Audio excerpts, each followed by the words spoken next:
There's a track record of success, and I think those are laying the foundations for success for the country over the coming year.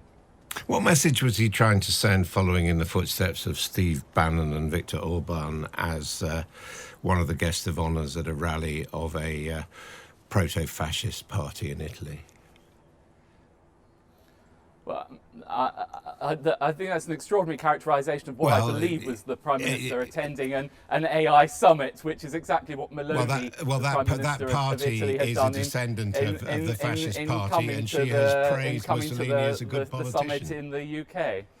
Okay, let's not talk over one another. It's always been the case that the United Kingdom seeks to enjoy good relations with its friends and allies around the world and in Europe. Well, first of all, the reason why I think things are better than people make out is that over the course of this year, we're now seeing wages up, we've seen inflation halved, taxes cut, and from January of this year, the average person is going to see £450 back in their pockets thanks to the record tax cuts we've introduced. Of course, it's the case that when we're taking difficult decisions, and we've taken many difficult decisions this year, you don't do that for short-term popularity, you do it for the right thing for the country in the long run, and I'm confident that that will come through in the end. Do you think the reason people don't feel like everything is great has something to do with us having the highest tax burden since the Second World War? Well, I think there's two factors that have affected confidence over the past couple of years as we've emerged from COVID. First is the Russia-Ukraine war, which has caused a big spike in oil prices and therefore inflation, but we're now getting that under control with inflation halved. Secondly, because of the interest rate decisions that we've had to take, the Bank of England's had to take to address that. Yeah, and, but forgive me, Oliver Dowden, actually what we're talking about is I think tax all the choices. Forward-looking things are moving in the right direction. And indeed, when it comes to tax choices, we've had the biggest tax cuts since the 1980s, and that will be in people's pockets from the beginning of January. But so this is my argument that actually, if you look at the fundamentals, they're moving in the right direction. I'm confident people will feel a lot better through next year. You see, the problem is, you telling people they feel a lot better when they're paying lots more taxes because of fiscal drag, because your government has made a decision not to raise the thresholds. It's a stealth tax, essentially. It can feel a little bit like you don't really understand what it's like at the moment for lots of people in the country. No, I very much understand what it's like at the moment. What I was saying in that article is that thanks to the decisions we've taken, by controlling inflation, we're now seeing wages rising in real terms, so above and beyond inflation. Because of the way we've stewarded the economy, we've been able to cut taxes, and people will see the benefit of that in their pockets from January. So we've been through some difficult times, not least because of COVID, followed rapidly by the war in Ukraine. But as a result of the decisions we've made, we are now moving in the right direction. I'm confident that not only we're in that position now, but looking forward, whether it's the strength of us having the third largest AI sector in the world, the largest tech sector in Europe, the second largest manufacturing sector after even bigger than France's in Europe. All those things point to a picture of optimism, which sometimes I don't hear from the sort of narrative that is going around at the moment. And that's the argument I was making. Yeah, I'm interested in that. You accused ill-informed BBC reporters of selling a false narrative. It sounds like, is there some kind of conspiracy going on? It's not a conspiracy, Kate, and I think you've seen as well as I have certain commentators who are very good at their individual skills, and I talked about my lack of skills in relation to football punditry. I was just suggesting people perhaps should stay in their lane in terms of their skill set. Oh, you're talking about Gary Lineker. He should stay in his lane. Well, I think that I know very little about football. I would suggest that others maybe don't know so much about other things. And I was making actually the optimistic case for this country, which sometimes we don't hear enough of. So we were wrong to have the Prime Minister bantering with Keir Starmer about their football teams then, were we? I mean, that wasn't staying in their lane. Well, there's a difference between having a banter. I don't actually know what's... Well, it's the Prime Minister's questions about what was written on their shirts. I know you don't know a great deal about it. I occasionally get dragged to football matches by my son. There's a big difference between that and public criticism of government policy. How is the Prime Minister's morale? You mentioned that the country's had a difficult time, but so is he. How's he feeling at the moment? He's in very good spirits, and actually he feels that he has taken the right decisions for this country. And look at the kind of things that we've done over the past year, whether it's signing the CTPPP, entering the largest trading bloc in the world, whether it's reforms of A-levels, whether it's in relation to signing that Windsor framework. There's a track record of success, and I think those are laying the foundations for success for the country over the coming year. What message was he trying to send following in the footsteps of Steve Bannon and Viktor Orban as one of the guests of honours at a rally of a proto-fascist party in Italy?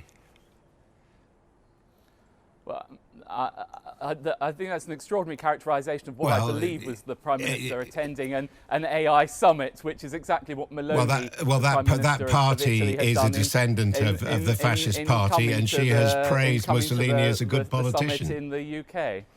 Okay, let's not talk over one another. It's always been the case that the United Kingdom seeks to enjoy good relations with its friends and allies around the world and in Europe. And indeed, I think thanks to the commitment the UK has shown to European defence and security, not least in Ukraine, whether it's in relation to France or Italy, we enjoy strong international relations. In relation to Italy, we're working together on the joint fighter programme, we're working in relation to migration. Of course, that doesn't mean for a moment that we endorse all the domestic policies of any given leader, but any Prime Minister would seek to build those strong international relations.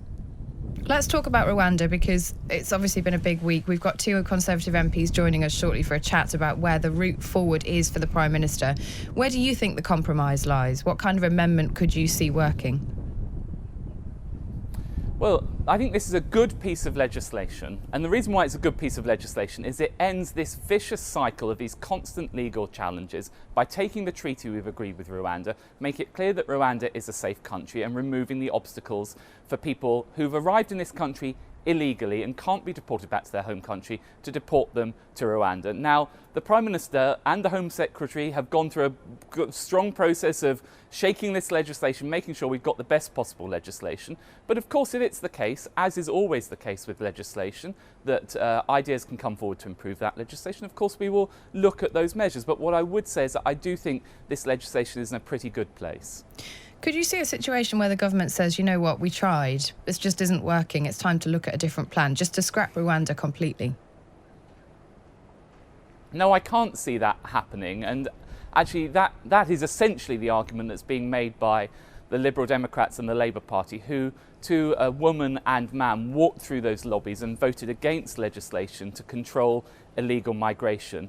On the flip side, not a single Conservative party voted against it. That is a real contrast between our two parties, and we're not going to give up, however difficult it is and however thorny it is, trying to make sure we control this vile trade of people across the Channel. Well, they may not have voted against it, but they definitely did abstain, and they're willing to vote against it again. Just in a word, what is the maximum amount of money the government is willing to spend on this policy?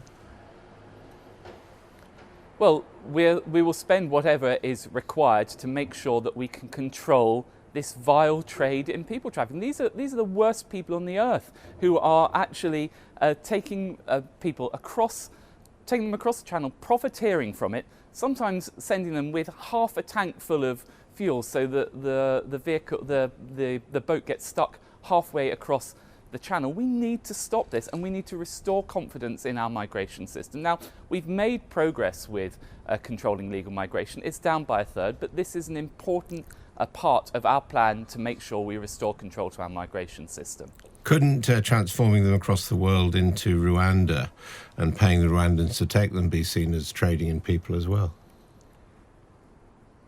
Not at all. That Rwanda is a safe country for people. Well, so you say. It's not what the Supreme Court said. If people have chosen to come to this country illegally, and we've been very clear about it, and we can't send them back to their home country, it's a safe place to send them. And on your point about whether it's safe or not, actually, the day after the Supreme Court judgment, the United Nations Humanitarian Relief Agency took 165 people to Rwanda. So it's good enough for the United Nations. I think some of this debate is a bit out of kilter about the reality of Rwanda right now. It is still transporting people across the world to a country they have no particular connections with, isn't it? Well, those people can choose to remain in France, which is a safe country. Remember, they're all coming from France or indeed Belgium. But if they choose to come to this country illegally, we can't put up with that kind of a flagrant breach of our rules. So we're sending them to a country, not any old country, one where through this treaty we have secured strong and binding commitments, and it's a country that is good enough for the United Nations as well. But what I hope in doing this is that we send a very clear deterrence message so people realise there isn't this route into the UK, and we further significantly reduce the numbers as part of our goal of stopping the boats. Do you think that Scott Benton, who's Conservative MP for Blackpool South and has been recommended for a 35-day Commons suspension for offering to lobby ministers on behalf of the gambling industry in return for money, would you like him now to just simply resign as an MP? Well, look, this is a matter for the House of Commons. They're going through the proper process with it. I believe that Scott Benton is appealing the process. I think it's right that Scott is able to make his case and for the Commons to decide. It's the way both parties deal with these things. We accept the remit of the House of Commons authorities to make appropriate determinations on it. Now, before we let you go, there's been a significant shift, I think, in the government's position today on a ceasefire in Israel-Gaza. David Cameron has said we need a sustainable ceasefire. What does that mean in practice, and how is it different from an immediate ceasefire? Well, we don't support an immediate ceasefire, quite simply because Hamas are still at large in Gaza. And we said right at the beginning of this conflict, when 1,400 innocent men, women and children were murdered by Hamas, we supported Israel's right to self-defense against these terrorists, which meant removing the threat of Hamas and getting all of the hostages out. And I don't believe that we can have a sustainable ceasefire until we've achieved that. However, what we do want to do is seek to ameliorate the humanitarian suffering in Gaza. That's why we're engaging with the Israelis, both to make sure that we get aid into Gaza, and I welcome the fact that a further crossing has been opened into Gaza, but it's only by removing the threat of Hamas that we can get to a sustainable ceasefire. So a sustainable ceasefire, to be very clear, means completely removing Hamas from Gaza? Yes, we have to remove the threat of Hamas from Gaza in line with what the Israeli government has set out as their position. But whilst that is going on, we continue to urge for prolonged pauses to allow humanitarian aid in. As you'll recall, we managed to get at least one of those during the ceasefire for the removal of some of the hostages. Of course, we work to seek to achieve that, and we work to get aid into Gaza. We've got £87 million worth of aid to go into Gaza. But ultimately, if we want this to be sustaining, we've got to deal with Hamas, because the counterfactual of this is that we agree a ceasefire today. Hamas are still embedded in Gaza. They're able to continue to fire rockets, continue to attack Israeli civilians. That's a sticking plaster. It's not actually an enduring solution to this crisis. Going to be talking to Wes Streeting, Shadow Health Secretary, in a moment. At the beginning of the year, you pledged, the Conservative government pledged in January, an urgent emergency care plan, including 5,000 more staff sustainable beds, 50,000 patients a month treated in virtual wards, 800 extra ambulances. How are you doing on those pledges? Well, we're making progress across the board in respect of all of those. So, for example, if you take the beds where people can recover on their way out of hospital, we've got 10,000 of those.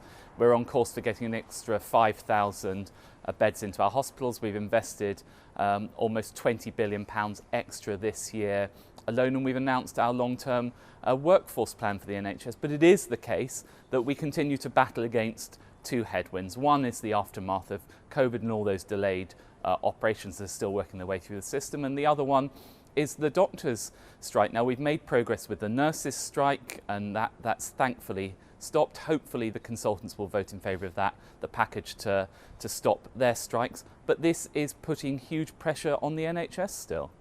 Just finally, we've covered quite a lot of ground this morning. It's been a long year for the government. It's going to be an even longer one next year. Mark your report card for us at the end of term. What are you giving yourself? 10 out of 10? You've got to give yourself a number.